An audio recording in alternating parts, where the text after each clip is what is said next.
Ladies and gentlemen, welcome to a whole new episode of Full Steam Ahead. I'm your host, Zoe, with my co-partner and crime, Angel. How we doing today? Good, good. It's a lovely Wednesday. Oh, Thursday actually. We usually record on Wednesdays. Thursday night. Are we here? If you're It's hearing us been live. it's been a while since we recorded. I think it was like Friday. Actually, was the last Mhm. time we recorded. So it's been almost a whole week. Oh, So, but baseball is back. That's the other big thing too, going around oh Major yeah. League Baseball. Pitchers Super and Bowl's catchers. over. Yeah, Super Bowl's over. We did not do the giveaway because we both had the 49ers. What a Super Bowl that was, though. Yeah, I I don't know if you heard the reports that the 49ers said they did not know the overtime rules. Like to me, that's just that can't happen. In the biggest game of the year, not knowing the overtime rules. Because I was surprised when Mhm. Fred Warner said they wanted the ball when they won the toss in overtime. I was like, yikes. Like to me, it was like maybe they're trying to get their defense a break because they were just on the field. But as you saw, that was a bad call on their part. But if you look at it, looking back at it, I mean, I think they were on 3rd and 2, and they were right next to, obviously they're, for a touchdown there. I'm pretty sure that was like on the 20, 25 maybe, but they were Yeah. still in the zone. They had a chance.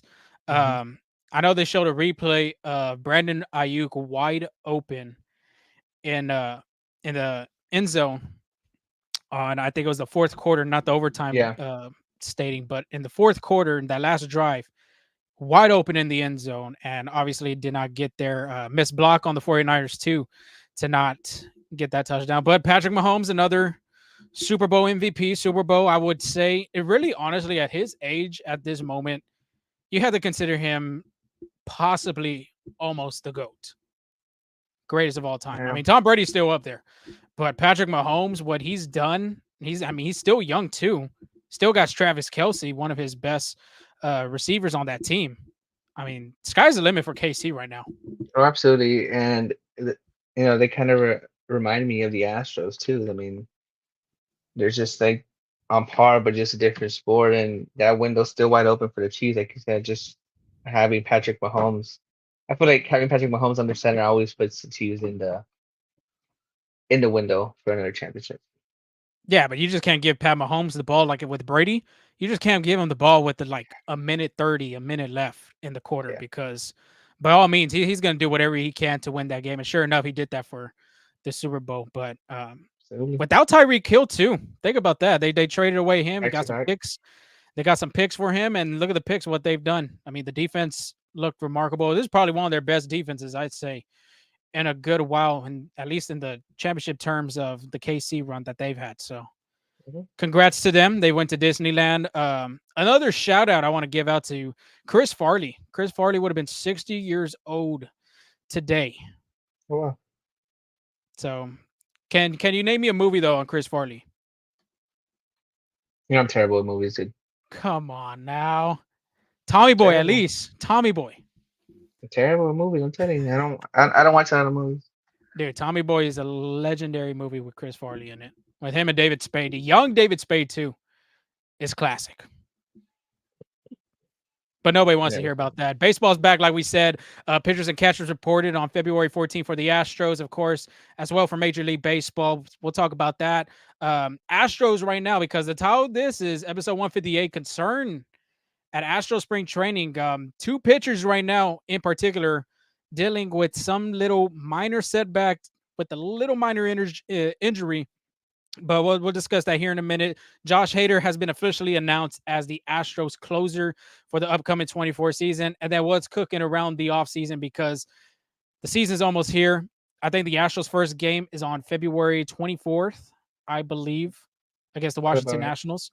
So it's almost that time.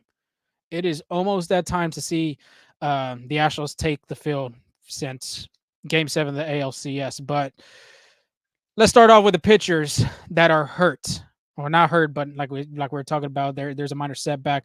Justin Verlander and J.P. France talked to the media Wednesday and shared some, I'd say, some difficult news. Let's start off with JV real quick, Angel. Verlander is dealing with a shoulder issue and has put him behind his throwing schedule. This was on Wednesday. He has only thrown off the mound 3 times during the offseason. Quote from Verlander talking to the media. He said, I had a little hiccup early on that's resolved itself. But I have to be really cautious at how I'm building up. I guess my body doesn't respond the same at 40 as it did at 25. I'm a couple of weeks behind. Obviously, too, this could impact him becoming the starter for opening day because that's been the guy that the Astros go to as the opening day starter. Of course, they're going to be opening the weekend with the New York Yankees. So you're not going to see that Garrett Cole and JV start. I mean, that would be a legendary start, not just for the Astros, but for the Yankees, but for Major League Baseball as well. But Thursday comes along, and then you saw the videos, you've seen the reports. Verlander did throw off the mound. So real quick, Angel, let's discuss about Verlander, because obviously he said he's not 40 years old. He's not like when he was with the Detroit Tigers, 20 something years old, Cy Youngs, no hitters, all that stuff. But he did that in the Nationals uniform. What, 38, 39 years old when he had that Cy Young winner in 2022 or 2021, one of those years. So talk to me. I mean, what are you thinking about when JV talks about that and then seeing him on the mound today in this particular state? Yeah, I mean, I think that was a good sign seeing Justin Verlander on the mound again. Like Verlander said, he is 40, so when things start getting up in age, those gears are sometimes hard to move along. But once they do get going, it's kind of hard to stop, right? So I'm not too concerned. I feel like this was a positive step for Justin Verlander. It's just taking it light, like there's no rush to spring training. The games don't count. Just get back into pitching shape, and I think things will go great for the Astros. And if he's not ready by opening day, it's fine. Like, not like as long as he's not 3, 4 weeks into the season, still hurt, then that's when you look into a problem. But as of right now, there's no concern like in my opinion. Yeah, and even Joe Espada had talked about that too. That I mean, there's no major concern on the fact Justin Verlander knows his body. He's the one that had told Espada about it, so that the communications there with the manager and the veteran himself. And then speaking of, like you're talking about, there's no reason to throw yourself out there already in the early part of the season. You got J.P. France as well dealing with some type of little injury bug.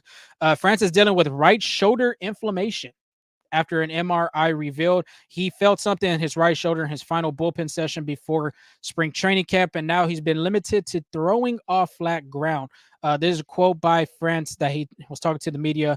He said, "We're taking it day by day. I'm not trying to push it too much, not trying to make a week's worth injury in 2 months," which makes a lot of sense because now if you're thinking about it, you got Verlander and now you got France. Obviously, Luis Garcia is still hurt. He's not going to come till midseason. And same thing as Lance McCullers Jr.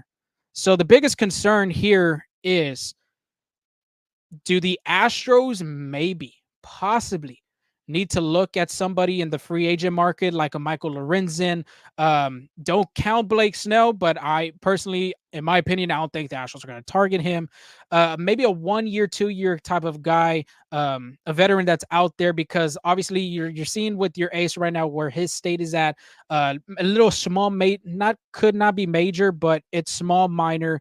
For a number 6 guy like JP France, what do you think if you're in Dana Brown's shoes? What are you looking at the fact of this whole situation?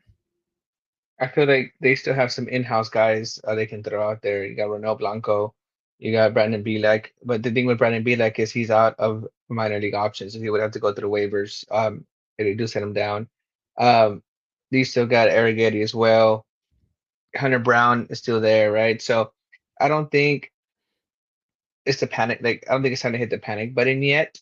But if you're in the middle of spring training and JP France and just around they're still not ready, it's looking like it might be a few weeks. Then I feel like you pull the trigger, but I think right now it's too early. And honestly, if you're JP France, you got two different guys. You got Justin Verlander and you got JP France, right? JP France is going into his what, third maybe spring training. Justin Verlander is going into his 19th spring training. So what better guy than to ask for advice in dealing with this injury, right? He's done it before. Like you say, he knows his body. He has the experience. If I'm JB France, I'm asking Justin Verlander, all right, I'm feeling this. I know everybody's body's different, right? But he's again having him there for JP France is pretty remarkable and could kind of help in not getting any further injuries as the season progresses. Man, dude, you might have to suit up. You might have to suit up, get your arm going, do a little bit of armband work. I know you still got it. I mean, you were an outfielder, you weren't a pitcher. Hey, but by all means, Uh, that My arm is dead. you Yeah, just can't it's throw all. no line drives. What do you think you could top at if you're on the mound? Give me a good Now, guess. Yeah, now now at I the age kid of you, 40, I kid you, like not like probably 60, 70. 60. Yeah, I'd say 60. My gosh, I mean, you're playing more Sunday League more than me, and you're saying 60? Dude, it's like now every time I throw the ball hard from the outfield.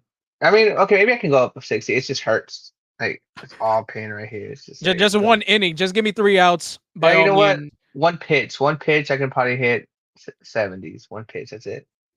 I think I could average about 70. I haven't thrown a ball in a while, but I feel like I can average at that time.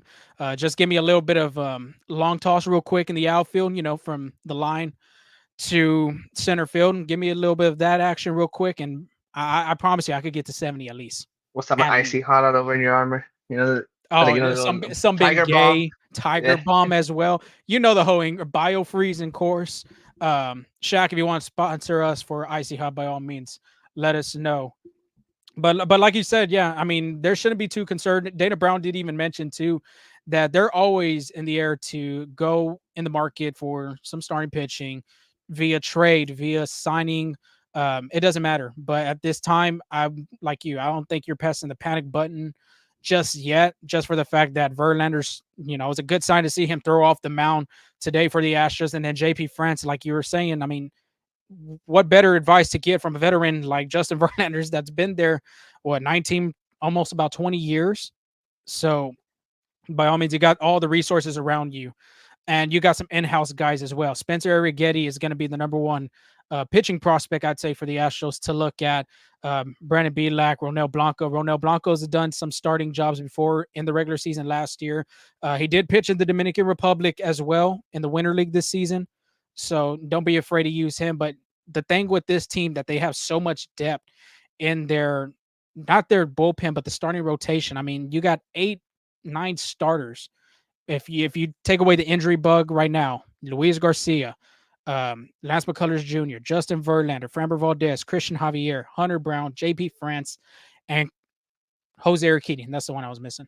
8 guys that you could throw, but obviously right now you have some injuries going through. But like we're saying, I mean, it's still the beginning of the spring training. It's nothing to panic about. No big concern of anything like that. The guys are still warming up. absolutely. So speaking of pitching, we're still in that department. Let's go to the closing role. Hader, of course, like we talked about, Josh Hader is officially the closer for the Houston Astros of the 2024 season. Joe Espada had addressed the media, but he did pull Hader and Presley to his office to form each other their roles. Presley will be pitching in a setup role now, while Hader will be closing the games. But don't take that away from him because, As like Dana expected. Brown said, yeah, like Dana Brown said, they got 3 guys in that back end of the bullpen: Brian Abreu, Ryan Presley, and Josh Hader to close some games. But if it's between Hader and Presley, Hader's going to get the nod to close the games. So real quick, Josh Hader did talk to the media on Wednesday. A quote from him: he said, "I think both guys want the best for this." Oh no, actually, this is Joe Espada. My fault on my end. Espada said, "I think both guys want the best for this team. I think the ultimate goal is to hold that trophy at the end of the year, and I think both guys were on board."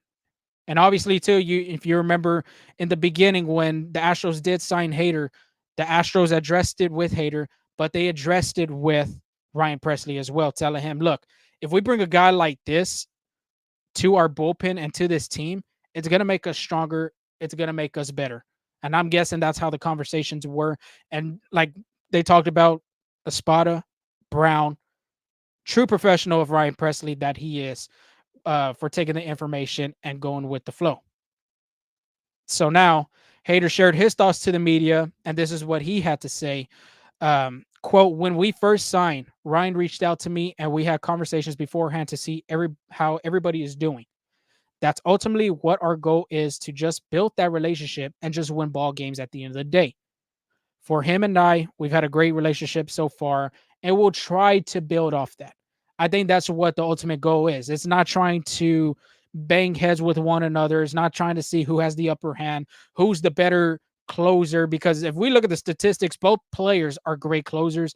Look at Ryan Presley's in the postseason. He's only allowed one run in 24 or 23 career postseason games. That was remarkable. Very remarkable. And then you got a guy like Hader. I mean, the bullpen set for the Astros. And then Presley, of course, did speak to the media on Wednesday, but he did speak to them today on Thursday. And this is per Matt Kawahara, who writes for the Houston Chronicle, on Presley on the Astros edition of Josh Hader. Presley said, yeah, it was a surprise, but he makes our team better. He's hands down one of the best relievers in the game. When you add him to our bullpen, we're just that much better now. Another quote from Ryan Presley, he said, I get paid to get 3 outs. It don't matter if it's the fourth inning, fifth inning, anything like that, he had said. So obviously, you've seen the maturity from not just Josh Hader, not just Joe Espada, and not just from Ryan Presley. You're seeing the whole communication part of the team being all brought together. And Angel, I gotta talk to you, dude. What's the thoughts? What is your thoughts when you're getting told about this closing role that, hey, Presley, you've done so much for this team, but we're going to inform you that you're going to be a setup man for this coming year, just for the fact just for the fact Josh Hader's coming in an Astros uniform. So, what are your thoughts about this whole closing role situation? I think it was expected. When you pay Hater the big bucks, he's gonna get the opportunities. It's just the way it is, right? But I think Presley took it, like, handled it with like a true professional, which I was expected as well. But something that I really think will happen is, yes, Hater will get the majority of the closing role, but I'm not completely setting Ryan Presley off that road. Like, if Mhm. Hater's not available, or maybe even Joe Espada looks a bit more analytics, maybe the matchup favors Presley. I wouldn't be surprised if Presley gets the ninth inning. But it will take the back end of the bullpen sets to be Abreu, Presley, and Hater. But I wouldn't be surprised if Presley gets a few closing opportunities. Say for example, if Hater gets around 30 saves, I wouldn't be surprised if Presley gets seven, right? Mhm. So it's like, and that's a good problem to have, just because you could play a little bit more matchup heavy. Like, for example, we know about Ryan Presley's curveball, and the next three hitters can't hit the curveball very well. Well, who are you gonna throw out there, right? So it's just, yes, the thing about the bullpen is a team effort, right? So you can't do it all. It's not like you're a starter where you can, like, you're gonna pitch 5+ innings. It's like your job is to get 3 outs, right? And you got to hand it over to the next guy. And I think Brian Price not going to have an issue handing it over to Josh Hader to get the final outs, because at the end of the day, they're just stats, right? Stats, individual stats at the end of the day don't matter. Like Espada said, the W column is the one that matters. I think both guys are here in Houston to win, and I, I don't think they care who has the end of the baton, to close the game. Real quick, looking at Ryan Presley's contract, he has a mutual option for next year in 2025, and then 2026 he will be an unrestricted free agent. So he could test the Martin. Obviously, he's going to test the market at 37 years old, being an unrestricted free agent. That's pretty hard, I would say, just for the age that he's going to be. He'll be 37 in 2026, trying to find a closing role. I wouldn't be surprised if he stays in Houston. But like you were saying too, I mean, the bullpen looks very remarkable. And if you look at back in 2022 in the postseason, that was the big key part. And I mean, we've talked about this before, of that Astros team and that Astros run to win a World Series was the bullpen. And we talked about multiple teams having that situation: Atlanta Braves, Washington Nationals, obviously the Texas Rangers this past year. It's great to have so much depth in that bullpen that could, especially in the back end, to give you all these, you're feeling comfortable if you're on the field knowing you got a guy like Brian Abreu, Ryan Presley, and Josh Hader. And just Absolutely. think about it too. If Rafael Montero could get back into the form that he was in 2022, then by all means, look at that 6 through 9. Yeah. If you get a good 5 innings from your starter, right there, you're feeling damn near confident that you're going to win that ball game with a 1 run lead. I would say. And I'm speaking that into existence as well. I think Rafael Montero does bounce back. Um, and you get the Marcelo Montero that got those that like got those big bucks, and like you said, that with Montero on point, man, that Pope is gonna be hard to beat in the back end.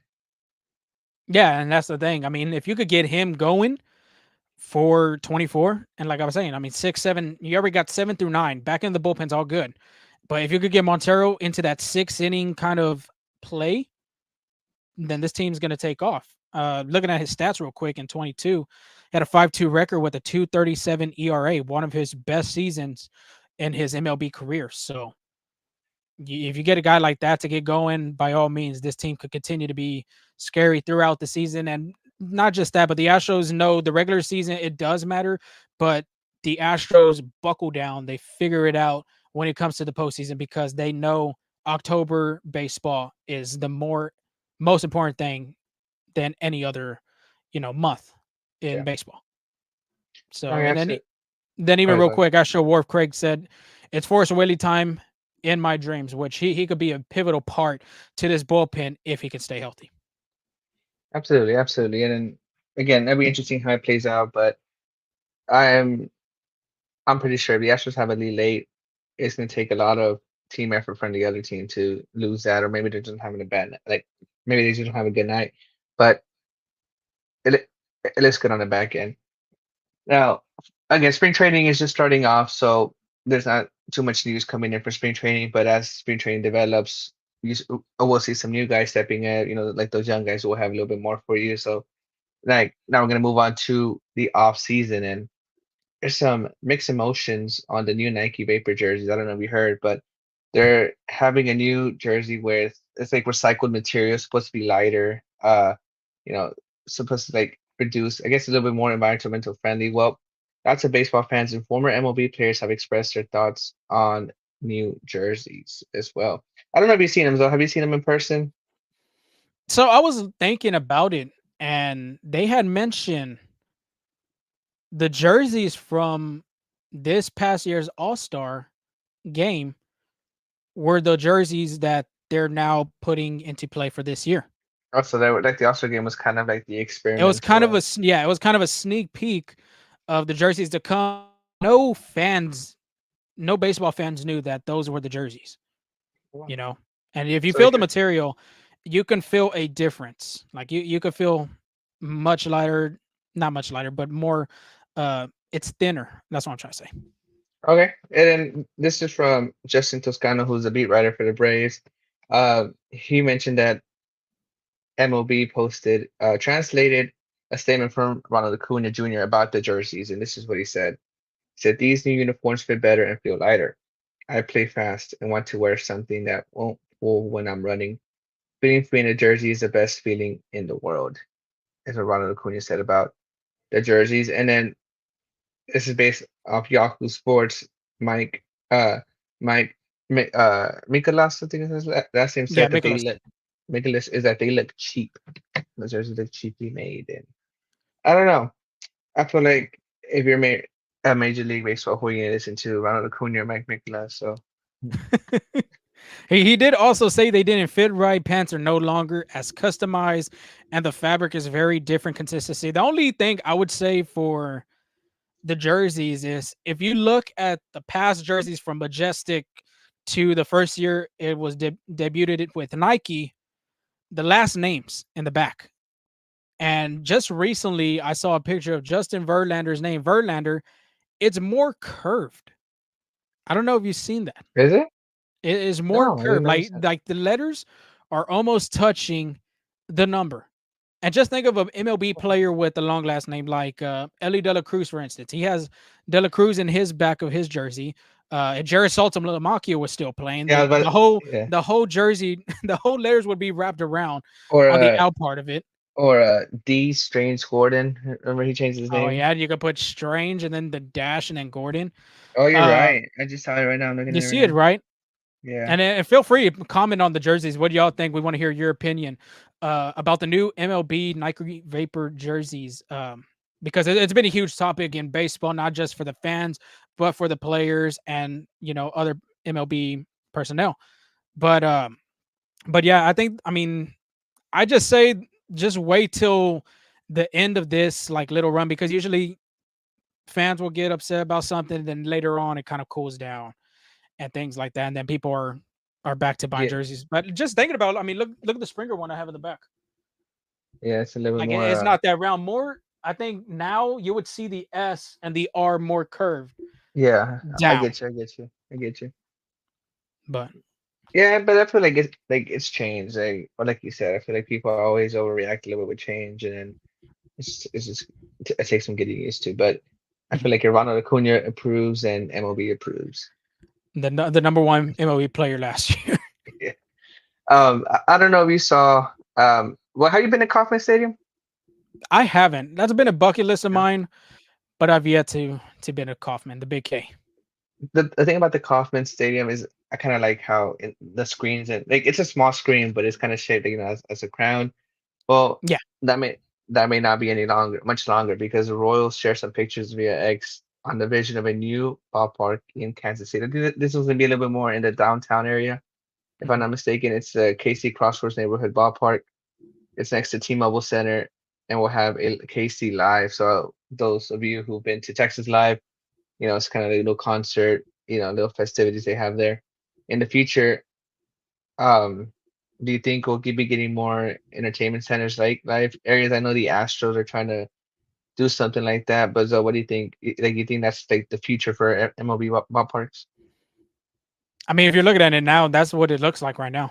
I mean, just think about the revenue that they're getting in just from baseball fans coming and visiting, not just locally, but you got fans coming from other states visiting their favorite team or just want to hit a ballpark in their collection. So I think this is going to continue happening because now you're seeing that with KC. The other episode that we had talked about Chicago, the White Sox. So I think entertainment centers are going to start going up. They're going to continue increasingly being involved, trying to renovate some plants, try to get away to not just, after a ball game, you have your local sports bars, your local restaurants around, but try to continue after a great game, let's say on a Friday night, Saturday night, or Sunday, or even any night. You could go to the entertainment center, chill out, talk with your buddies, and continue having a great time. So I honestly think this is not the end of it. I think it's just gonna continue going. Yeah, and if you've been to Texas Live before, there's a hotel, there's like you said, little bars, entertainment center, food you can have. I think Lorenzo's been a victim of the hotel prices very recently on that end, but yeah, I agree with you there. I think it will happen, and it'll be interesting to see just the way if Houston were to make a live center, just because of the space. I know they're trying to use an old parking lot there, but it's just like, are they gonna close down the street? Because you know how it's like right in the middle of Texas. Like Texas Mhm. runs on this side as well, so it's kind of a busy street as well. So I'll be kind of interested to see how that plays out. I wonder what their vision is for that. Unless they not, I But mean, the real quick, the parking space that was right there for, I believe it was Home there's a Plate bar Bar and there, right? Grill. Yeah, something like there was a bar there, but Yeah, I so forgot what. if they put it right there and then add because I think there's another parking space on the next across the street. I think right there would be perfect. If you So we just have to. build right there and then the other space right there, I So think it's people perfect. just cross the street or what? Yeah, basically because if you go to, I mean, like you're saying, for instance, Texas Live, Live is just right there by Globe Life Field. And I can say that for the Battery too because I visit Truist Park. The Battery is just right there next to the ballpark. So all it is walking distance. It's not too far. So I think that's right there. They did talk about that. I want to say being Hmm. right there, or was it Yeah, in yeah. center field? No, it was in center field. It was where you're saying it, where that old bar used to be. Okay. So yeah, it would be perfect right there, I'd say. Yeah. I mean, again, everything's close by. Pretty much. It's just again the space. I would say, it's not that big of an area. But moving on, women make major league history. Jenny Canver has been hired as the Athletics' primary play-by-play announcer per NBC Sports Athletic. She becomes the first female primary play-by-play voice in Major League Baseball, in Major League history. According to MLB AAA umpire Jean Powell is scheduled to work Major League spring training games. She'll be the first woman umpire signed to Major League spring training games since 2007. Honestly, I like it. I like it. I feel like sports are for everybody. Like I know Major League Baseball gets some backlash on that, but I love it. I think again, like sports are for everybody. There's no, it's a boys' game. It's a it's something like that, and like, I like it. And I feel it's a good change. Like I know basketball's already starting it, FIFA as well, NFL as well. I think baseball is a little bit behind in that area, but you love to see it.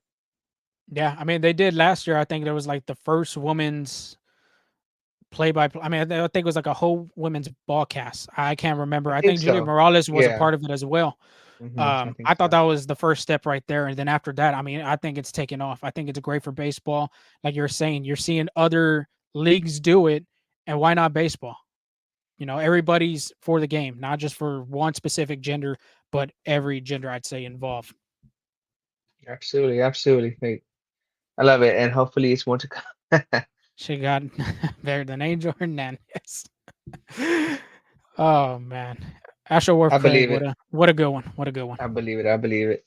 And then lastly, I don't know if you heard this was kind of recent. Like I'm speaking of a few hours on this Thursday night on this live recording is Rob Manfred's tenure as a Major League Baseball commissioner will come to an end in 2029. So he reiterates that he will step down as commissioner in January. So like in the off season after his 5 years expire.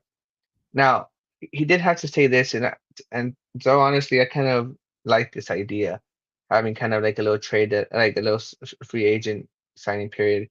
Manfred on the offseason free agents, he said we would prefer to have a free agent signing period, ideally in December with a deadline that drove people to make their deals. And I like it. I feel like the market will be so much. It'll be like kind of more of a bidding war at that end because you have to meet this deadline. But my thing is, what happens if they don't like this free agents don't sign the deadline? So, like for example, say Blake Snell doesn't. I mean, like what's happening now, right? Say Mhm. this deadline reaches, and you still have a guy like Blake Snell in the free agent market. Like, can he not play? So, obviously, there's just like it's what's in the works right now. I'm sure there's gonna be more discussion, but that's just my feedback. Like I wonder what happens then. Yeah, real quick, I agree with you. I think it's good because think about this offseason, it's been slow. It has been after Shohei Otani had I was about to signed, say that. everything just went ghost town. Like it just didn't. You didn't hear no big name signings after Otani besides Josh Hader. But after that, I mean, because you want the ball to continue rolling. Because look, it's already February. The March is going to be here pretty soon. Spring training is going to start. The next thing you know, opening day is going to start. You got key free And agent then players like Bellinger, Snell, Jordan Montgomery. You still got those guys, still not to sign with the team. and the thing is, yes, I'm sure they're staying in shape. Like I'm sure Blake Snell's pitching from a mound already. I'm sure Jordan Montgomery's throwing is ready, and it's still gonna take them some time to get baseball ready though. Like I'm sure they're staying in shape. I'm sure they won't be too far behind, but it's just like you still gotta make a connection with your teammates. You still gotta know the coaching staff. You still have to know this. Like it's not like football where you have to learn the whole playbook and signing a guy this late will throw him off like a few weeks. But it's still like I don't know. I feel like to be part of the team, it's better to join the guys in spring training. You know, get the ball rolling early, and then I feel like now if Blake Snell, like I feel like if Blake Snell signs this week, he should be good for opening day. But if you start pushing it a week or two, you might see him might be behind a few days, like a few weeks or so. Yeah, and I think that's the biggest thing for pitchers, though. Pitchers in Yeah, general having to learn a new, a catcher, for instance, like we could say Yiner Diaz right now because he's the catcher for the Astros. He has to learn every pitcher. Pitcher has to learn, what he likes. Diaz has to learn what that certain pitcher likes. They have to be on the same page. And this isn't kind of it could be a 1 month kind of thing, but it may take some a little bit more longer than others. So I think that's for me. I think that's the biggest part for this type of if Manfred's going to establish this, I agree because now you're looking at the pitchers now and going into spring training. Like you're saying, if Blake Snell could sign right now, then he shouldn't have a problem. But at the same time, too, I think you have to be ready at a certain time because I feel like you're going to drag if you know what I mean. Yeah, I mean, there's a reason why pitchers and catchers report first for spring training. It's just a given, right? They they both need more time, like you said, to know each other. Pitchers need more time to get ready. Um, Even if they go pitch every 5 days, like that arm, like you've seen a big influx of arm injuries, so they need to get in shape. I feel like Cody Bellinger will be fine if he signs later, like just like a Jordan Alvarez last year. He didn't really play swing training, but came out smoking the ball. I feel like a position player, it's really not a big deal, but for pitchers, it's a lot. Like it's a major deal for them. Real quick, give me the three destinations for those guys we had said: Blake Snell, Oof. Cody Bellinger, Jordan Montgomery. Real quick, on the I'd spot. say Jordan Montgomery, Red Sox, Bellinger, the Cubs, and Blake Snell surprise team. Give me Toronto Blue Jays. Wow, Blue Jays. Many pitching. You ain't lying. I mean, I'll go like you were saying: Montgomery, Red Sox, Bellinger, Cubs. I'm gonna say he's gonna go the West, and he's gonna go to the Los Angeles Angels. Oh, I didn't say Dodgers. I was like, No, no, no, no, no, no, no, no. Dodgers I can already see got their that. starting. Dodgers already got their starting pitching. I think they're pretty good where they're at right now. But the Angels could be that could be a game changer right there. Getting Oh a guy yeah, like I can see that. Dude, but imagine Blake Snell for the Blue Jays, Garrett Cole for the Yankees, Montgomery for the Red Sox, and Corbin Corbin Burns for Burns the for the Orioles. Orioles, dude. That's Stack, pretty sick for the AL East. stack, yeah, That's pretty sick. stack, yeah. And then I don't know if you saw the Baltimore Orioles schedule. I think they play like under 500 teams the first few games, and then I think the Yankees have a tough schedule, and I think the Blue Jays have like a tough schedule as well. So Speak, and then we speaking talk. of the speaking of the Orioles, real quick, Kyle Bradish Oh yeah, he got dealing a. with the UCL strain, which I think UCL he is might your be out. I Yeah, can't find my elbows right here. yeah. Ulnar collateral ligament, as that could be kind of prolonged to Tommy It could John be Tommy surgery. John. Yeah, Exactly. So that is a massive loss for the Orioles, especially in the beginning of camp. yeah. But I mean, everything about next season is better catch it early because I think if he were to get surgery now, he'll be ready for next year's spring training. Because like the reason McCullers is off and Luis Garcia is off because they got in the middle of the season, so that's why they're not. Mhm. So yeah. That's true. And it's last but not least, real quick, Angel. Manfred did also mention about possibly having two expansion teams before his tenure ends as MLB commissioner. What do you think about that? I can see it. I think it'll be good for baseball. Uh, I think Nashville might need a team, and I wouldn't even be surprised Las Vegas, like you said, as well. So, uh, Well, you Las know, Vegas would have the Oakland Athletics. oh, that's true. I forgot to watch. I forgot about that. Maybe So maybe another Canada team. another can okay. Montreal, Uh, Bring back the bring back Expos. the Expos. Not bad. I'll go with Nashville too. I think Nashville deserves one. I Yeah, think that's kind Charlotte's of a sleeper.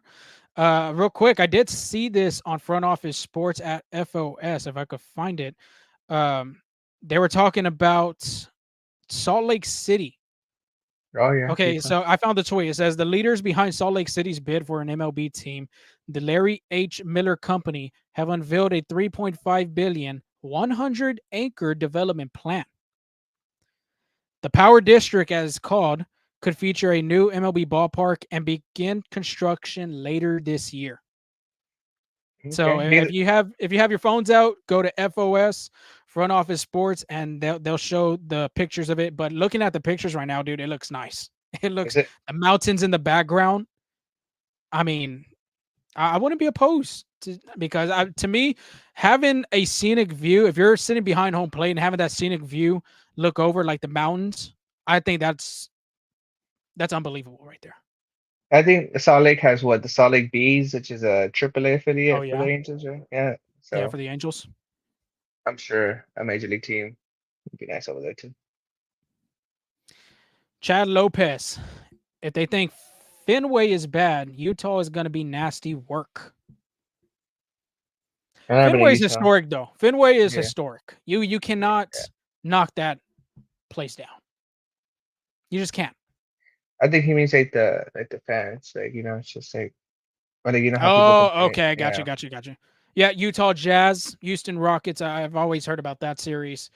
I've always heard about Utah Jazz fans in general. They've said they're very harsh over there. yeah, yeah. So, Because I mean, I don't know, like out of the worst parks, which do you think's the worst? I would say like either Yankee Stadium. I feel like it's hard oh, to pick one. I've gave my thoughts on that one. I'd say um, guaranteed rate field. I thought the South Side of Chicago wasn't. It was. I mean, I got told because I accidentally spilled my Chicago dog. I took a bite of it, and almost all the fillings fell off my dog. And I had somebody look behind me and kind of told me something. I was like, my fault. It's not my fault that I tried to take a bite of a hot dog and have all the stuff fall. I mean, my fault. Like, shoot, it's not my Is fault that you it? put half a tomato and half a dill pickle inside a Chicago dog. Now I'm curious what they say. Is this podcast appropriate? What they told you right now? It's not podcast appropriate. Oh It man, is not. It is not. Chad Lopez, real quick. The Rays need a new field. It's atrocious. atrocious. Which I mean, I think they have talked about it though. They've talked about possibly having a new field over there in Tampa Bay, St. Petersburg. So the Trop won't be the Trop, I don't think anymore. It's a good name though. I like it. Yeah, but that is the end of our show. Of course, there was a lot of talk about Major League Baseball, but of course, we had to talk about the Astros. Like we were talking about the concern that's Astro spring training. Is it major? Is it minor? Let us know. Give us, share your comments below. Let us know what you think. But our banner's right there, our ticker. Full Steam Ahead on X, FSA Full Steam Ahead on Instagram. Follow us on TikTok. Um, what's our other one? Instagram, YouTube as well. If you haven't subscribed to our channel, our podcast platforms, we got Spotify, Google, Apple, wherever you get your podcasts. Hit that subscribe button. Let us know. Give us a follow. Give us a rate. Let us know. Chad Lopez again, one final time. Rangers on top. Yeah, that is not the way you want to end this podcast on Nationals podcast. But Andrew, you got anything else before we sign off? No, just peace. Thank you for listening, and we appreciate all the comments, retweets we get from y'all, and we appreciate it. Special guest will be joining us on Monday. Special guest will be joining us on Monday. I don't know if we were gonna do another YouTube live or just find it on Tuesday morning, but we'll let you know. I'll give you a hint, Angel. Network. I'll just say that. So when you think All of right. network in baseball, what do you think? Yeah. Oh, I already know who it is. Yeah, I right already know now. who it is. But until then, y'all stay safe. Have a blessed weekend. And we'll talk to y'all next week.